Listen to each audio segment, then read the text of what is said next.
আমি হিলি দারোয়া গ্রামের মন্টে। আমার কাজ গটেই, বাঁশকে নিগারে আয় আমার গাড়ে। কথা ইলাই কি এর মানে ইলাই কেউ যে আমি নাই বুঝি শুনি কাজ করি বড্ড। আর তারপরে একটা হিলা যায় কি আমার ঘরে সদরের পেঁদুর গাছ। আজকে ওটাকে লিখি ভিডিও করবা ভাবছি। এটার কোনো কাজ নেই, শুধু দাঁড়িয়ে আছে।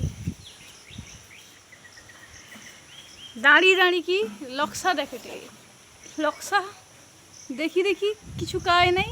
এই পেঁদুরগুলা মোটে বি খাইতে ভালো না, অত্যন্ত খারাপ। গোটে খাইলেই মুখটা যেন বিরকিটিয়া হয়ে যায়, এতটাই বিরকিটিয়া হয় যে খাওয়ার ইচ্ছা রয়নি। কিন্তু আমার ঘরে উড়ি ধারে গোটে পেঁদুর গাছ আছে, সৌটা খাইলে মন তৃপ্তি হয়ে যাবে। কোটি কোটি দেখতে পেঁদুর, একদম কোটি কোটি।